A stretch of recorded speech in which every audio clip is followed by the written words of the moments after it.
дуруд бинандаҳои азиз, чун ҳамешагӣ меҳмони кошонаҳои шумост барномаи ҷилои ҳунар аз телевизиони мусиқии Тоҷикистон Шаҳнавоз. Дар меҳмонии барнома ҳузур доранд мутриби ансамбли бонувони чамани филармонияи давлатии Тоҷикистон ба номи Акашариф Ҷураев Ёсуман Шокирова. Шуморо ба барномаи ҷилои ҳунар хушомадед мегӯем. имрӯз шумо ба барномаи мо бе дастовез ташриф наовардед, фикр мекунам. ташаккури зиёд. Чихеле ки мебинед дар дастамон ҳоло қарор дорад сози мусиқӣ, қонун ва аз ин табиати зебои диёр, аз дарахтони гулпӯш, сабзаҳои бениҳоят дилрабои кишварамон илҳом гирифта мехостам баҳри мухлисон оҳангеро ки ном дорад Ватан аз устод Файзали Ҳасанов аст. ин оҳанг онро ба кулли мухлисон пешкаш карда бошам.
ташаккури зиёд барои як иҷрои оҳанги хело ҳам дилнишин. Ёсуман асбоби мусиқии қонун бо тарз ва навозиш аз дигар асбобҳо ба кулли фарқ дорад ва чӣ хеле ки мебинем шумо аз ӯҳдаи навохтани ин асбоб ба хубӣ мебароед ва оҳангҳое ки бо ин асбоб навохта мешавад ба шунаванда чӣ таъсир мегузорад, ба шунаванда чӣ медиҳад? ҳар як сози мусиқӣ, хосатан сози мусиқии халқи тоҷик ба дили мардум ҷо гирифтааст ва ҳар як сози мусиқӣ дорои хусусиятҳои хос мебошад ва яке аз хусусиятҳои фарқкунандаи сози мусиқии қонун аз дигар созҳо дар он аст ки сози мусиқиро ки вақте ки инсон бо сози мусиқии қонун оҳангҳо иҷро мекунад, он ба дили бинанда, яъне ки дили мухлисон тез ҷо мешавад. Сабаби асосии тез ҷойгир шудани оҳангҳо дар он аст ки сози мусиқии қонун бисёр ҳам садои маҳин дорад. Дили шунавандаро шод мегардонад ва аз ин сабаб кулли ман низ бо сози мусиқии қонун мехоҳам тамоми оҳангҳо ва сурудҳое ки ба дили худам аст онро бо сози мусиқии қонун иҷро карда бошам ва ба дили мухлисон расонида бошам. аз таърихи ин асбоби мусиқӣ чӣ медонед? сози мусиқии қонун дар асрҳои ҳашт яъне ки сохта ба истифода дода шудааст, яъне ки пайдо шудааст ва аввалин маротиба аз ҷониби Абуҳафси Суғдӣ сохта шудааст ки инро аввалин маротиба бонувон ба даст гирифта навохтанд, яъне ки бонувон аввалин маротиба ин сози мусиқии қашангу зеборо навохтанд.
шумо дар баробари навохтани асбоби қонун боз аз уҳдаи навохтани кадом асбобҳои мусиқӣ баромада метавонед? ман асосан бо сози мусиқии қонун ва рубоби қашқарӣ баромад мекунам ва дар оянда нақша дорам ки созҳои мусиқии халқи тоҷикро каме каме бошад ҳам бархурдор бошам, навозиши онҳоро омӯхта бошам, барои он ки барои мусиқинавоз, яъне ки навозанда омӯзиши тамоми созҳои мусиқӣ зарар намекунад.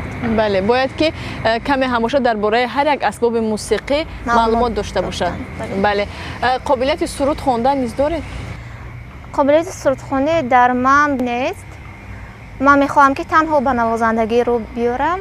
ҳар як оҳанге ки аз ҷониби шумо иҷро мегардад фарогири кадом мавзӯъҳост ва дар омода намудани оҳангҳоятон бештар ба шумо кӣ кӯмак мекунад ва бо кадом ҳунармандону оҳангсозон, яъне ки устодони санъат бештар ҳамкорӣ доред? ки ман дар ансамбли дарёи кумитаи телевизион ва радио кору фаъолият менамудам ва ҳоло бошад дар ансамбли бонувони чамани филармонии давлатӣ ва ҳамчунин дар ансамбли чеҳранамои донишгоҳи давлатии омӯзгории Тоҷикистон ба номи Садриддин Айнӣ фаъолияти кориро идома дода истодам.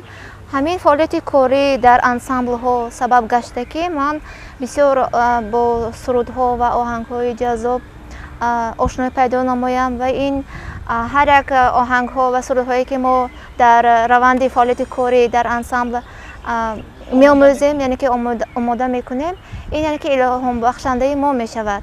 Ман бо устодони зиёд ҳамкориҳои эҷодӣ дорам. Устод Асади Низомов, доктори илмҳои санъатшиносӣ, ҳамчунин ҳунарпешаи халқии ҷумҳурии Тоҷикистон Муҳаррама Шарипова ва устод Наҷмиддин Қаландарзода ва дигар устодони зиёде ҳастанд, ки ман бо онҳо ҳамкориҳои эҷодӣ дорам. ёсман ин лаҳзаҳо тамошобинон интизор ҳастанд ки боз як навозиши дилнишинро дар иҷрои шумо шунида бошанд ва баъдан боз суҳбатро идома хоҳем дод. ташаккури зиёд. Айни замон мехостам бо як оҳанги дилнишин, ки ном дорад рақси бухорӣ, оҳанги халқӣ аст, такмили Ҳусейн Шарипов аст. Онро бо сози мусиқии қонун иҷро хоҳам кард.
шумо муваффақияти худро дар чӣ мебинед?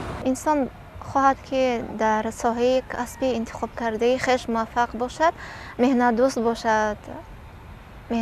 бошад ва пеш аз ҳама дуои неки падару модар ва устодони азизи хешро гирифта бошад ва пайваста дар робита бо устодон бошад ва аз навгониҳо ва пешрафти соҳаҳои масалан соҳаи санъат бошад, аз пешрафти масалан тамоми оҳангҳо масалан эҷод мешавад, огоҳ бошад ва ин кӯмак мекунад барои рушди ёне ки сайқалёбӣ ҳамон навозанда. ёсман ин лаҳзаҳо метавонед аз рафти иштирокатон дар озмунҳои чӣ сайти дохил ва хориҷи кишвар каме ёдовар мешудед? ташаккури зиёд. Ман тақрибан тӯли 2 сол пеш дар озмуни ҷумҳуриявии Тоҷикистон ватани азизи ман, ки ҳамасола бо сарпарастӣ ва дастгириҳои асосгузори сулҳу ваҳдати миллӣ, пешвои муаззами миллат, президенти ҷумҳурии Тоҷикистон муҳтарам Эмомалӣ Раҳмон баргузор мегардад барои дарёфти чеҳраҳои нав. Ва ман низ иштирокчии озмун будам, то даври ҷумҳуриявӣ омада расидам ва дар ин раванд бо бисёр навозандаҳои чирадаст, ҳофизон ва дӯстони зиёдеро дар ин раванд пайдо намудам, ки ин боиси хушҳолии ман гардид ва имсол низ иштирокчии озмуни ҷумҳурии Тоҷикистон ватани азизи ман мебошам, ки дар даври ноҳиявӣ иштирок намудам.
فعالیت در انسمبل بانوان چمن فیلارمونی دولتی تاجیکستان به نام اکاشریف جوریف چگونه است و نسبت جوانان با استعداد، جوانان هنرمند، دستگیری ها چگونه هستند؟